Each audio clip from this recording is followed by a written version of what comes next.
it feels like a few months ago, maybe it was a year ago. I was thinking, I'm like, yo, damn, I don't really get it. Everybody's telling me, yo, you got to get the MetaMask, you got to get the OpenSea, you got to go get, and like, you know what I mean? I remember a couple of artists, they wanted to like gift me like NFTs, and I could see the promotional value in it for them, because they were like, well, if I have an NFT and maybe I talk about it, it might make the more people come to the NFT and this and third. It was a market for, really the exchange of crypto coins for these virtual assets. Here's the thing though, and this is the thing about like, not only cryptocurrency, but also NFTs. These things literally are worth, like, if you're saying something is worth $623,000, what gives the value? Usually the value is determined by the market, right? A Lamborghini, right? A Urus. It's probably about $300,000, right? Before tax or whatever. $300,000 for the car, right?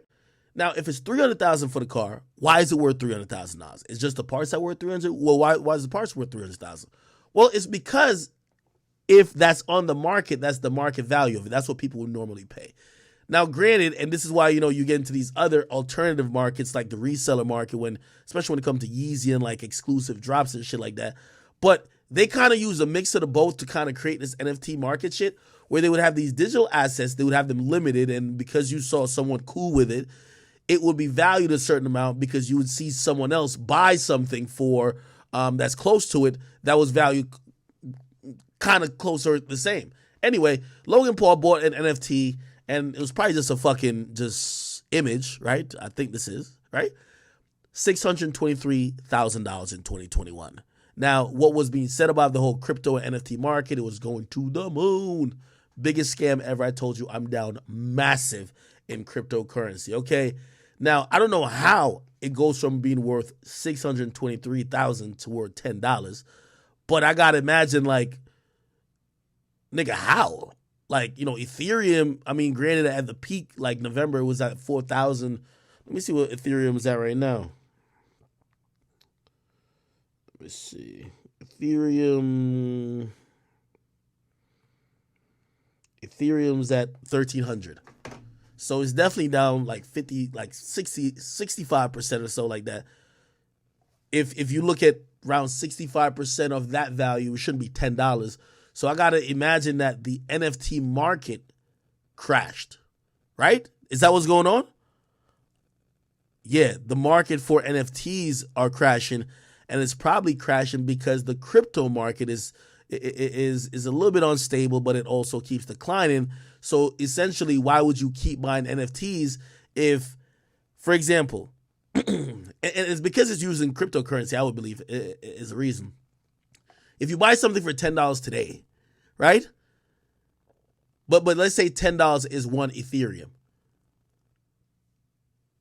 It might be, so it's worth one Ethereum now, right? One Ethereum in a week might be $8. So again, the market keeps going down, and I think the NFT market is probably getting shook by it. That's kind of wild. 10. That's like some Dogecoin amount of type of bullshit. I'm wondering if there's a ploy with this, by the way. So I'm wondering if Logan is saying this to jump ahead of what we believe is coming. This is what a lot of people in the that sphere is saying.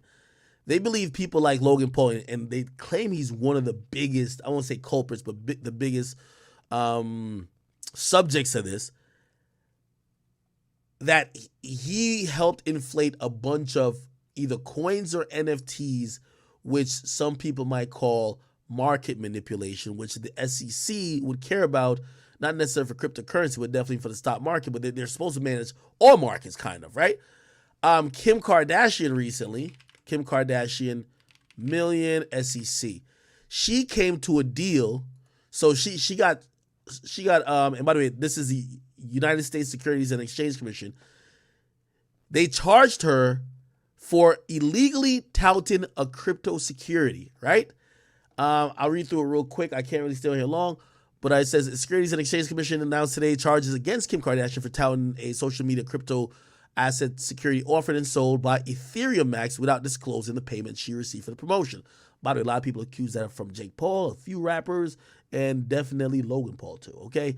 Kardashian agreed to settle the charges and pay $1.26 million in penalties, disgorgement, and interest, and cooperate with the commission's ongoing investigation. The SEC order finds that Kardashian failed to disclose that she was paid $250,000. So damn, she was paid $250,000 and she had to pay $1 million extra. Wow. To publicly post on her Twitter, publicly posted on Instagram about the EMAX tokens, the crypto asset security being offered by blah blah. It contained a link to the website which provided instructions for potential investors to purchase the tokens. This case is a reminder that when celebrities or influencers endorse investment opportunities, including crypto asset securities, it doesn't mean that those investment products are right for all investors. We encourage investors to consider an investment potential risk. Blah, blah, blah. Okay, Ms. Kardashian case also serves as a reminder to celebrities and others that the law requires them to disclose to the public how much they're being paid to promote investing in securities. By the way, we all heard this was going to come.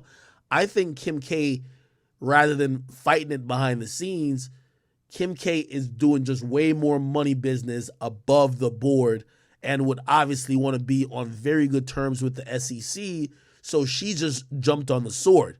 People like Logan Paul, who I would assume they're looking at, Logan Paul, Jake Paul, anybody who ever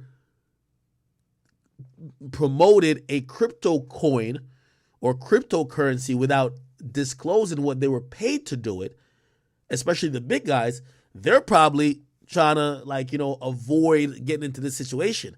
$1.26 million for Kim K that's nothing. You know what I mean? That's like a fart. You know what I mean? So, yeah.